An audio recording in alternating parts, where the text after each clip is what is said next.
Greetings, everyone. Another trailer load of guns is uncovered, and the attention is being placed upon Jamaicans as if the typical Jamaican has that kind of power to bring in mass weapon into the island. A lot of persons are paying attention to Jamaicans, or even to the fact that we have all these guns coming in from America, failing to understand that there is a new boss in town. And ever since these boss rode, R-O-A-D, not when you ride a horse, but when you build something, ever since these new boss rode in town and purchased all our greatest resources and our greatest assets, these individuals are smarter than even the former bosses, in the sense that they have managed to stay under the radar, even as they have done in Africa and other African regions, and monopolize the game, take root with their quiet self. Nobody's paying attention to these individuals. But ever since they really came to town, Jamaica has changed, and nobody's paying attention to them because they know how to play the game. You know, survive. They play the game. They played smart. They played hard. And before we know it, Jamaica belongs to them, and you can't say a word in your own country. They remember what happened some years ago, and these guys learned from their mistakes. They remember how Jamaicans chased them out. And this time around, you're saying, it's not going to happen.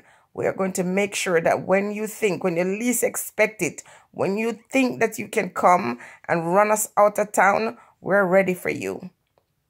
So these new shipment of guns that come into the island, they are not really meant or designed to be in the hand of the little ghetto boy. They're there as a distraction to send a message to the world that Jamaica is a place where you shouldn't come, to turn off investors that this is a dangerous place.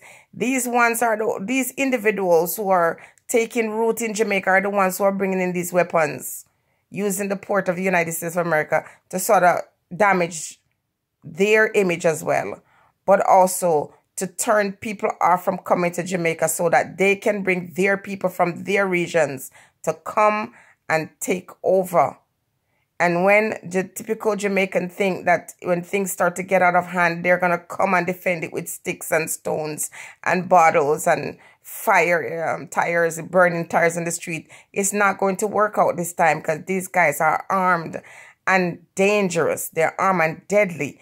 They are prepared for the battle, not just from the Jamaican people, but from the United States, who is eventually going to be forced to come and take action against them. They're getting ready. It's sort of a Armageddon, a fight, a battle, if you will.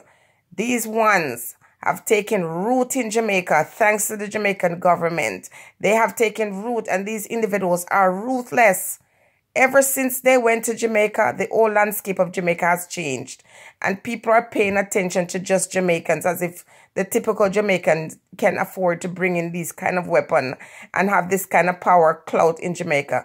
What people fail to understand is Jamaican government does not regard or value Jamaican people, that they would be able to come in and have such power to bring in weapons that is going to be used to destroy our people. The government is responsible for the wharf.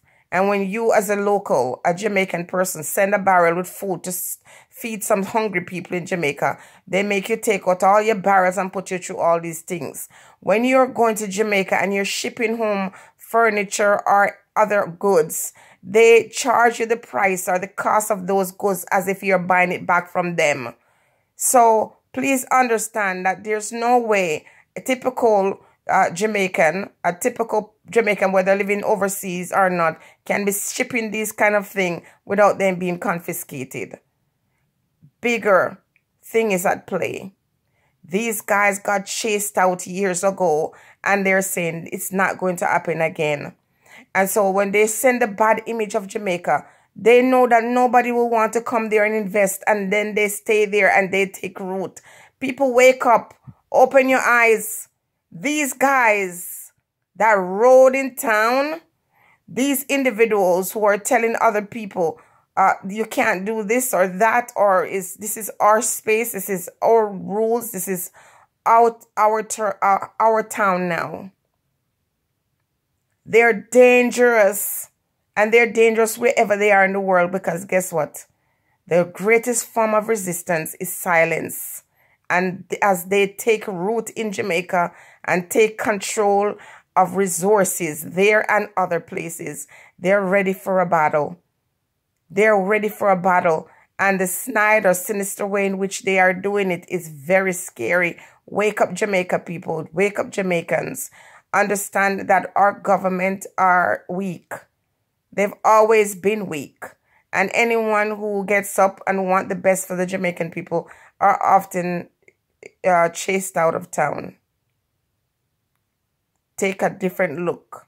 Pay a different attention to what's happening with the way Jamaica's image is being portrayed in the world. And ask yourself this question. Who benefits from this image being presented to the world? And I guarantee you, it is a strategy. It is a strategy to tarnish the image of Jamaica in the world, and also to prepare themselves for when that inevitable comes, when the Jamaican people figure them out. They're not running them out. They're not going to be chased out of town like they were the last time. They're going to be ready. They're going to be ready, because the game they're playing this time is deadly. And our governments have subjected our people to these individuals who know how to play that game. They will take everything that belongs to Jamaica and Jamaicans, and they will hold you at hostage in your own country. And they're saying to America and other parts of the world that when you come, thinking that you're coming to fight against the locals, we are the ones who are in charge, ready for you, ready to fight for this. Stay blessed, everybody.